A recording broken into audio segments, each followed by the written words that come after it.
Do you want to help a stray animal? Just subscribe, like, comment, and watch until the end, and you'll be helping save a precious life. Every action makes a real difference. No one noticed the cat's goodbye until her letter shattered their hearts. Cat's letter. Dear Lavinia, have you ever noticed how the world changes when you're not being seen anymore? I have.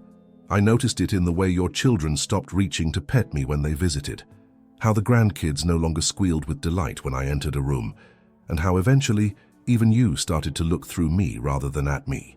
It's a strange feeling, becoming invisible while still being right here. But I want you to know something important. Even when your eyes stopped finding me, mine never stopped watching over you. That's what love is, I suppose. Staying present, even when presence goes unnoticed. My name is Marold, and I've been your cat for 17 years. The veterinarian's chart says I'm a domestic shorthair with amber eyes, but you always said I was sunshine wrapped in fur. I liked that better. I'm writing this letter from the sunbeam by the kitchen window, my favorite spot in our Vermont home, where the morning light warms my old bones, and I can watch the chickadees flutter around the bird feeder you hung just for me to enjoy. I don't have many sunbeams left, Lavinia. I can feel it in the stiffness of my joints and the growing shadows at the edges of my vision. Before I go, there are things I need to tell you, memories I want to preserve, gratitude I need to express, and maybe a small confession or two. I remember the day we met as clearly as I remember this morning's breakfast. It was October in Burlington, with autumn showing off in crimson and gold, though the air was still crisp with the promise of the first frost. The rain had been falling for 3 days straight, turning the world into a soggy mess that soaked through my kitten fur, no matter how tightly I curled beneath the dumpster behind Maple Street Bakery. I was barely 8 weeks old, the runt of a litter born to a stray, and I had learned quickly that the world could be a cold, uncaring place. You weren't looking for a cat that day. You were just hurrying through the alley with your umbrella tipped against the wind, carrying that woven basket you used to take to the farmer's market every Wednesday morning. Something made you pause, though. Maybe it was my pitiful mewing, or perhaps it was just that you've always had eyes that notice what others miss. You set down your basket, crouched in your rain boots, and peered under the dumpster. "Well, hello there," you said, your voice soft like the wool scarf you later wrapped me in. "Aren't you a sorry sight?" Your hands were gentle when you reached for me, not grabbing or demanding, just offering. I remember how they smelled of vanilla lotion and chamomile tea, and how they trembled slightly when I finally trusted enough to sniff your fingers. You didn't rush me. You waited, patient as sunrise, until I stepped forward on my own. "You look like a little marigold," you whispered, tucking me inside your coat where your heartbeat became the first safe rhythm I'd ever known. All golden and trying so hard to bloom, even in the rain.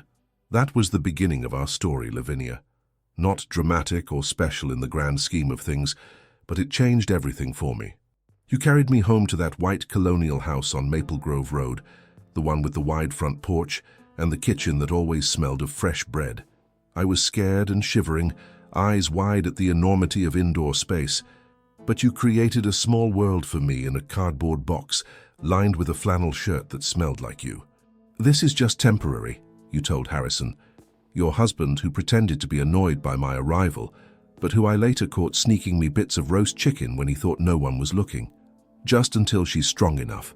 But temporary became forever, as these things often do when hearts connect. By Christmas, I had my own embroidered stocking hanging from the mantel next to yours and Harrison's. Inside was a tiny catnip mouse that I still have, threadbare and faded, hidden beneath your bed where I keep my special treasures. Those first years were golden, Lavinia. Do you remember how I would chase the dust motes dancing in the afternoon light that streamed through the living room windows? How I would pounce on Harrison's shoelaces every morning as he tried to tie them before heading to his dental practice? The way I curled up on the newspaper whenever he tried to read it, causing him to grumble and you to laugh, that gentle, musical laugh that made your shoulders bounce. There was the ritual of morning tea, you at the breakfast nook with your book of Sudoku puzzles, me on your lap or perched on the chair beside you. You would talk to me about your plans for the day, about the garden or your watercolor class, or what you might make for dinner. Sometimes you'd ask my opinion, as if I could answer with more than a slow blink or a gentle headbutt against your hand. But in those moments, I felt like we were having real conversations, like you understood my silent language of love. Do you remember when I caught my first mouse? How proud I was bringing my trophy to your bedroom door at 3 a.m. You were so startled, but you still thanked me formally, as if I'd presented you with a bouquet of roses instead of a tiny corpse. Harrison wanted to scold me, but you reminded him that I was just doing my job. "She's a working cat," you said, with such conviction that he laughed and gave me an extra treat. Our little traditions were what made our home special. The way I would wait by the door when I heard your car in the driveway. How you saved the whipped cream from the bottom of your hot chocolate mug for me. The Sunday afternoons when you would read on the porch swing with me curled in the curve of your legs, both of us drowsy in the dappled sunlight. When Harrison got sick, everything changed. The house that had been filled with his gentle humming and your laughter became quieter, heavier with worry. I didn't understand what Parkinson's was, but I understood suffering. I could smell the change in him, see it in the way he moved more slowly, steadied himself against furniture, smiled less frequently. During those years of decline, I rarely left his side. I would lie beside him as he rested, my purr rumbling against his trembling hand, trying to steady it with the vibration of my love. You noticed. One night, after a particularly difficult day when he'd fallen in the bathroom, you sat on the edge of the bed and stroked my fur, while tears ran unchecked down your cheeks.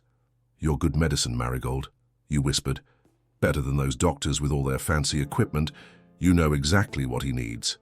I wish I had been enough. But when Harrison left us that winter morning, not even my most determined purring could keep him here. The day after the funeral, you sat in his chair for hours, unmoving, unseeing. I climbed into your lap, something I rarely did because Harrison's lap had always been my preferred spot. You looked surprised, then grateful. Your tears fell onto my fur as you stroked me, and I let you cry until your breathing steadied and your hands stopped shaking. "It's just us now, old girl," you said. And it was. The years that followed had a different rhythm. Your children, Lucinda, Wesley, and Abigail, visited more often at first, concerned about you being alone. They brought their families, filling the house with noise and movement that made me retreat to quiet corners. The grandchildren who had once been gentle with me became teenagers with loud music and stomping feet, or toddlers with grabbing hands who didn't understand that my tail was not a pull toy. I don't blame them for not seeing me. People get busy, distracted by their own lives and sorrows. And I was changing too, my golden fur becoming duller, streaked with grey, my once graceful jumps becoming cautious climbs. The arthritis in my back legs made it harder to leap onto the windowsills or your bed. Sometimes I would try and fail, and I saw in your eyes a reflection of my own indignity. You started placing small wooden steps near my favorite spots, small kindnesses that preserved what was left of my pride. I miss those days when I was the center of attention, when visitors would ask about me first thing when they entered the house. "How's Miss Marigold doing?" they'd say, scratching behind my ears just the way I liked. Now they barely glance my way, talking over me as if I were just another piece of furniture. Sometimes I hear them whisper about that old cat when they think I'm sleeping. It stings, Lavinia. It stings to be dismissed after all these years of loyalty. There were still good moments, quiet joys we shared. The surprise of a sunbeam appearing on a cloudy day. The blue jay that scolded the squirrels at the bird feeder each morning, his raucous calls a welcome alarm clock. The sound of your crochet hook working steadily in the evening, while I dozed beside you on the couch. The way you saved the last bit of tuna sandwich for me, pretending you were too full to finish it yourself. These small happinesses sustained us both, I think. Remember the time Abigail suggested that maybe I should be put to sleep because I was getting so old and probably suffering? You were arranging the dried hydrangeas in that blue ceramic vase, the one that had been your grandmother's, and you set it down so carefully on the sideboard. Your voice was quiet but firm when you answered her. "Marigold will let me know when she's ready," you said. "She's family, Abigail. We don't abandon family when they get old and inconvenient." I rubbed against your ankles then, grateful beyond words. You understood what the others couldn't see, that even in my diminished state, even with my creaky joints and cloudy eyes, there was still joy in being alive, in being near you. Last winter was difficult. The cold seemed to settle into my bones, making it hard to stay warm, no matter how close I curled to the heater vent. My appetite waned, and my favorite treats no longer tempted me. You noticed, of course. You always notice. You took me to Dr. Harrington, who has been my veterinarian since I was that rain-soaked kitten. Her hands were gentle as she examined me, but her eyes were sad when she spoke to you in low tones about renal values and comfort care. You nodded, your face composed, but I could smell the salt of unshed tears. That night you made me a small plate of roasted chicken, a luxury you normally reserved for Sunday dinners. You set it on the floor next to my regular food bowl, then sat cross-legged beside me while I ate, your fingers lightly stroking my back. "No pressure, Marigold," you said. "Eat what you want, leave what you don't. We're not on anyone else's schedule." I understood then that you were giving me permission. Permission to linger, permission to leave, permission to make my own way toward whatever comes next, in my own time. It was the greatest gift you could have offered, the same freedom you had given me from the first day, to be exactly who I was. In these final months, I've been watching you more intently, memorizing the details I want to take with me. The way sunlight catches the silver in your hair, how your reading glasses slide down your nose when you're engrossed in a book, the small sigh you make when you sink into your evening bath, and how your voice changes when you talk to the plants in the garden, softer, almost musical. I want to remember the precise blue of your eyes, the same color as the forget-me-nots that grow along the back fence. I want to carry with me the scent of your skin, a mixture of that same lavender lotion you've used for 17 years, coffee, and something uniquely you that I could pick out of 1,000 smells. My vision is cloudy now and my hearing isn't what it used to be. Some days I don't make it to the litter box in time, and I feel ashamed when you have to clean up after me. You never scold, never show frustration.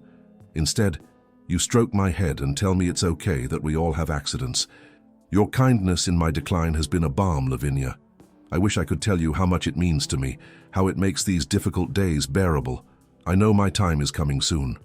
I can feel it in the growing weariness that no amount of sleep seems to cure, in the distance that sometimes opens between me and the world, like I'm already partially somewhere else. I'm not afraid.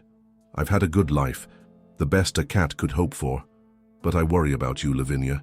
I worry about the silence that will follow my absence. Please know that I'll still be with you in my way. When you feel an unexplained warmth beside you in bed, that will be me, curled against your side as I've done for 17 years. When the wind chimes on the porch tinkle on a still day, that will be me, saying hello. When you find yourself smiling at some small beauty, a perfect flower, a vivid sunset, a bird's song, know that I am sharing that moment with you, as we've shared everything. Don't grieve too long, Lavinia. I've seen what happens when grief becomes a companion that overstays its welcome. Remember instead how I lived, curious about each day, finding comfort in small pleasures, giving and receiving love without complication. Perhaps that's what we animals have to teach you humans, that joy and love are not grand, rare treasures to be hoarded, but daily bread to be broken and shared. Soon, I will close my eyes for the last time. I hope I am in your arms when it happens, with your heartbeat in my ears as it was on that first rainy day. I hope you will whisper my name and tell me I was a good cat. I hope you will know, deep in your bones, that you gave me everything I ever needed: safety, comfort, patience, and love. So much love. And if there is something after this life, some green field where I can run again on strong legs, some warm hearth where I can curl up and wait, know that I will be watching for you there. I will be the first to greet you, Lavinia. I will rub against your ankles and lead you home. Until then, remember me when you see a flash of gold in the garden. Remember me in the quiet hours of morning when the house is still. Remember that once there was a small creature who loved you completely without reservation or condition. Thank you for everything, my person. Thank you for seeing me, even when others didn't. With eternal love and gratitude, your Marigold.